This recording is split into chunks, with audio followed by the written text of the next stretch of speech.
Em nome do Pai, e do Filho, e do Espírito Santo. Amém. Naquele tempo, Jesus estava expulsando um demônio. Mas alguns disseram, é por Beelzebu, o príncipe dos demônios, que ele expulsa os demônios. Outros, para tentar Jesus, pediam-lhe um sinal do céu. Mas conhecendo seus pensamentos, Jesus disse-lhes: todo o reino dividido contra si mesmo será destruído, e cairá uma casa por cima da outra. Ora, se até Satanás está dividido contra si mesmo, como poderá sobreviver o seu reino? Vós dizeis que é por Beelzebu que eu expulso os demônios. Se é por meio de Beelzebu que eu expulso demônios, vossos filhos os expulsam por meio de quem? Por isso, eles mesmos serão vossos juízes. Mas, se é pelo dedo de Deus que eu expulso os demônios, então chegou para vós o reino de Deus. Quando um homem forte e bem armado guarda a própria casa, seus bens estão seguros. Mas, quando chega um homem mais forte do que ele, vence-o, arranca-lhe a armadura na qual ele confiava e reparte o que roubou. Quem não está comigo, está contra mim. E quem não recolhe comigo, dispersa. Quando o espírito mau sai de um homem, fica vagando em lugares desertos à procura de repouso. Não o encontrando, ele diz: vou voltar para minha casa de onde saí. Quando ele chega, encontra a casa varrida e arrumada. Então ele vai e traz consigo outros 7 espíritos piores do que ele. E entrando, instalam-se aí. No fim, esse homem fica em condição pior do que antes. Palavra da salvação. Glória a vós, Senhor. Meus irmãos e minhas irmãs, estamos no Evangelho de São Lucas, capítulo 11, do versículo 15 até o versículo 26. Mais uma vez, Jesus vivendo esses conflitos com as autoridades religiosas do seu tempo e, ao mesmo tempo, com aquelas pessoas que não abriam o coração para nosso Senhor Jesus Cristo. Então, eles estavam sempre procurando alguma situação para prender Jesus, para matar Jesus, porque já era uma decisão que estava no coração deles. Agora Jesus estava expulsando um demônio. E aí eles, para contestar, eles vão dizer que Jesus estava expulsando por meio dos príncipes dos demônios. Jesus vendo, penetrando no coração deles, nos pensamentos, como está dizendo aqui no Evangelho, Jesus disse: todo reino dividido contra si mesmo será destruído e cairá uma casa por cima da outra. Ora, se até Satanás está dividido contra si mesmo, como poderá sobreviver o seu reino? Vós dizeis que é por Beelzebu que eu expulso o demônio? Se é por meio de Beelzebu que eu expulso os demônios, vossos filhos os expulsam por meio de quem? E aí, Jesus dá continuidade a todo o evangelho que nós acabamos de ouvir. Mais uma vez, meus irmãos, Jesus vem comprovar a existência do demônio e dos demônios. Os demônios estão aí ao nosso redor, como vai dizer São Pedro, procurando qualquer oportunidade para poder nos pegar, porque a missão dele é nos pegar. A missão dele é roubar nós de Deus, destruir a nossa vida, porque uma vez que a pessoa ela não está com Deus, o demônio destrói, ele vai tomar conta da vida daquela pessoa e depois matar, e esse matar significa a perda da salvação da alma. É isso que ele quer. Mas vocês viram aqui que Jesus estava expulsando um demônio. Às vezes nós ficamos preocupados, né, e damos mais força e razão para as pessoas que estão possessas. Aí a gente fica ali, muitas pessoas ficam até com medo quando vê alguma situação assim de possessão. E claro, a igreja vem demonstrando já há muito tempo que casos de possessões são poucas, mas existem ações demoníacas que ele age na pessoa mesmo. Então, as pessoas se preocupam mais com essas situações. Mas eu quero dizer, meus irmãos, que o caso aí de possessão, de opressão e tantas outras situações, quando chega nesse ponto, é porque já chegou no auge, né, da entrega da pessoa a Satanás. Só que o demônio ele não quer, em si, ele não quer tomar posse daquela pessoa. Mas o que ele quer mesmo é que nós pequemos. A ação maior do demônio é quando ele nos leva a pecar, nos leva a ofender a Deus, quando nos leva ao pecado mortal. É isso que ele quer. Ele quer levar as pessoas a ser submetida a ele. É ele que quer mandar na vida daquela pessoa. Enquanto quem deve mandar na nossa vida é Deus. Deus deve nos dizer o que nós devemos fazer, porque o que Deus quer é o nosso bem. O que Deus quer é a nossa salvação. O diabo quer a nossa perdição. Então Jesus aqui começa a falar justamente dessas situações, que o demônio ele sai da vida daquela pessoa.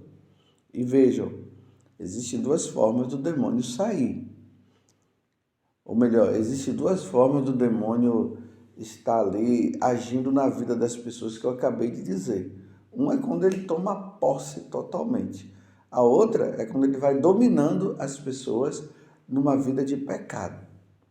A única forma do demônio sair é nós desejando, é nós dizendo que nós não queremos mais que ele haja na nossa vida.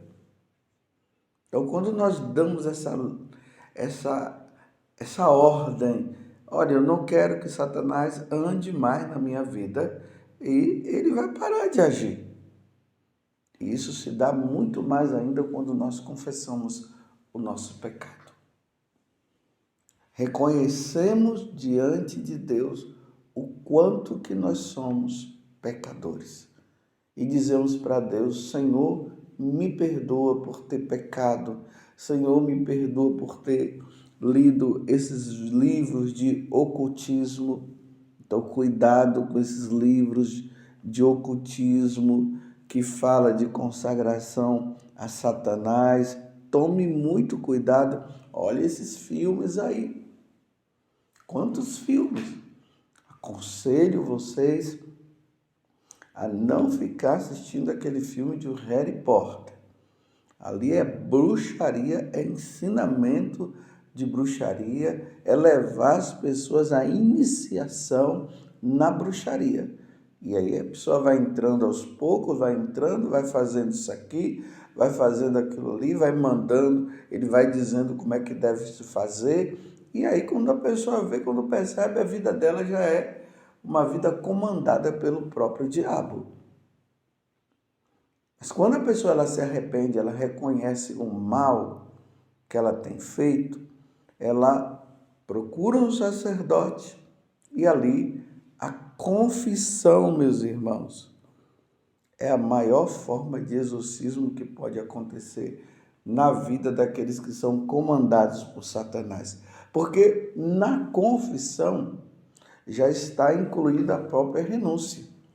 É interessante que tem pessoas que ficam lá, não, primeiro você vai confessar, depois você vai fazer a renúncia, ou se não, você primeiro faz a renúncia, depois você vai confessar. O ponto fundamental, meus irmãos, é a confissão.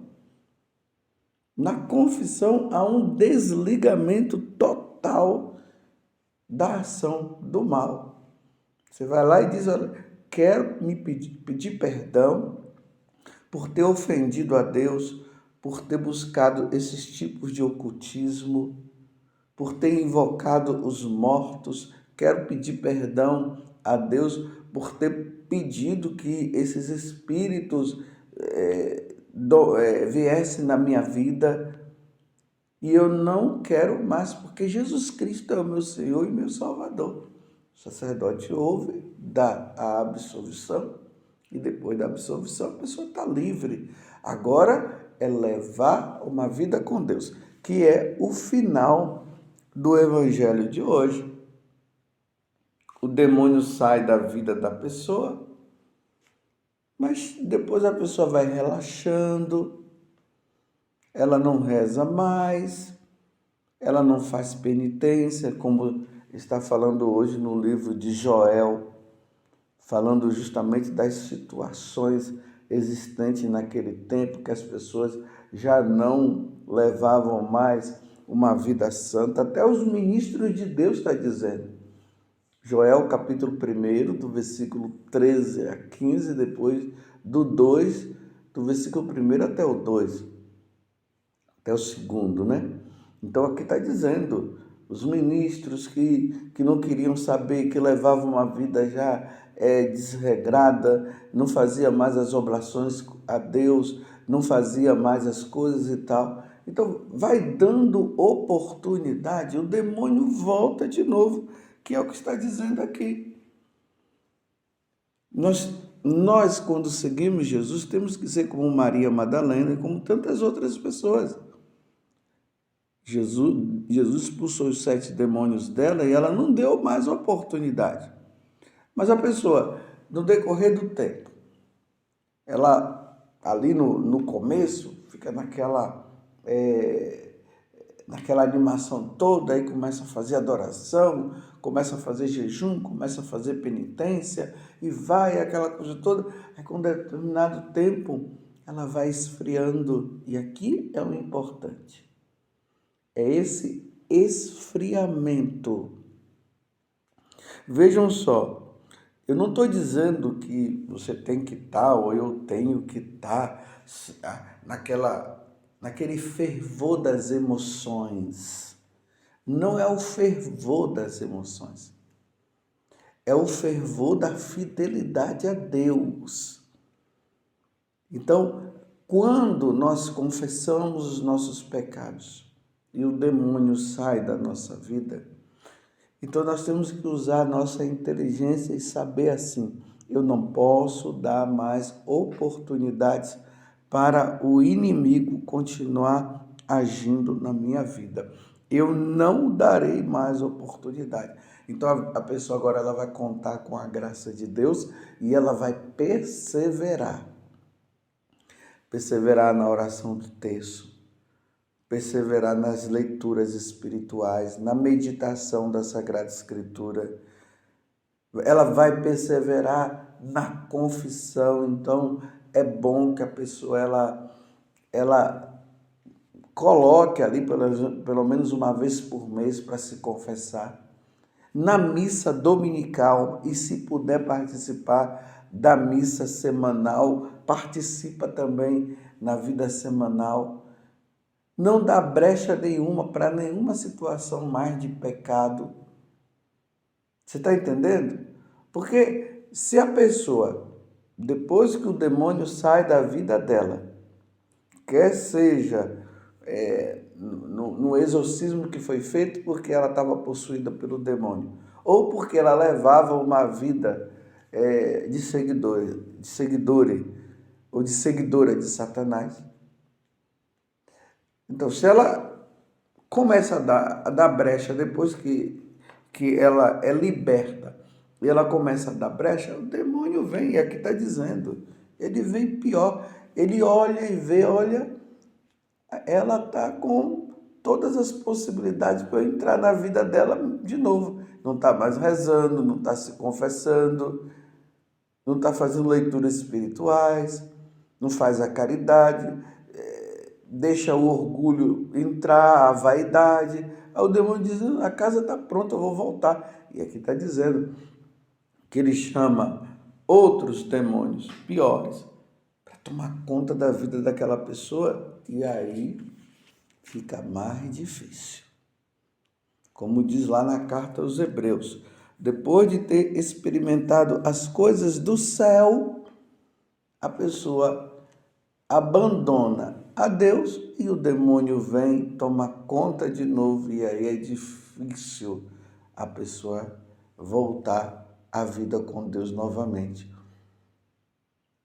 Me lembrei agora de um fato que aconteceu com um jovem. Eu já contei isso, mas é sempre bom relembrar. Diz que tinha um rapaz que levava uma vida muito santa. Ele era assim um grande pregador. Quando as pessoas ouviam as coisas que ele falava, as pessoas ficavam animadas, acontecia muitas conversões. Só que ele levou sempre uma vida santa. Ele não foi desse tipo de pessoas que entrou no mundão e depois se converteu. E as pessoas, elas têm uma mentalidade que o maior testemunho é daquela pessoa que vivia nas drogas, aquelas pessoas que viviam na prostituição, ou sabe lá o que, aonde que viviam.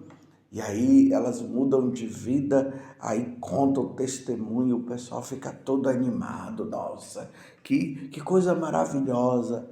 Não, meus irmãos, o maior testemunho é daquela pessoa que, estando nesse mundo do jeito que está, ela foi preservada, ela não entrou na onda do mundo, ela não entrou na prostituição, ela leva uma vida santa, é como a vida de Santa Teresinha, como uma vida de São Geraldo Magela, como a vida de São Domingos Sávio, que foram jovens, que foram pessoas que estavam aí no mundão e não foram contaminados pelo mundo. Esse é o maior testemunho. Imagine um jovem dizer assim, eu nunca fumei maconha. Eu sou virgem. Nunca experimentei essas coisas depravadas. Esse é o maior testemunho. Aí tem pessoas até que ficam com vergonha de contar isso. Elas acham que elas têm que contar coisas ruins e feias que aconteceu na vida dela. São Paulo mesmo diz que tem coisas que foram feitas que não é bom nem ficar falando. Mas enfim, esse jovem, ele achou que ele deveria dar um grande testemunho. Então ele começou a pensar, eu vou largar Deus por um tempo, entro no mundo das drogas, depois eu volto e aí o meu testemunho vai ser muito maior. Veja a hipocrisia, meu Deus. Veja o que é que esse jovem estava entrando. Então foi justamente o que ele fez. Abandonou o grupo de oração e começou a levar uma vida errada, começou a usar drogas e foi afundando a vida dele. Tá vendo? Prontinho, Satanás entrou. Deu brecha, Satanás entrou. Aí sabe o que foi que aconteceu com ele? Não conseguiu voltar mais a uma vida santa. Estou entendendo que é não tentarás o Senhor teu Deus? O demônio entrou e entrou feio na vida dele. Não saiu mais das drogas e não voltou mais à vida com Deus. Deu brecha. Você tem dado brecha, meu filho e minha filha? E é no celular, quando vai lá e confessa, depois volta para o celular de novo para ver porcaria, para ver depravação e fica nesse jogo de sinuca. Aí o demônio vai fazendo festa. Não vamos dar mais brecha para o diabo. A nossa vida com Deus tem que ser uma vida com Deus. Não uma vida com Deus e depois uma vida com o diabo. Porque quando a pessoa vive nessa vidinha de vida com Deus e vida no pecado, do pecado e vida com Deus, ele já está numa vida de pecado, na verdade. Então vamos levar a nossa vida com Deus e não vamos permitir que o demônio olhe para nós e depois ele diga assim: olha, a casa está pronta, eu vou voltar. Estejamos sempre prontos em Deus. Vida de oração, vida de penitência, leitura da Sagrada Escritura, leitura de espiritualidade. E o demônio nunca vai ter força para entrar. Louvado seja nosso Senhor Jesus Cristo, para sempre seja louvado, e a sua mãe, Maria Santíssima.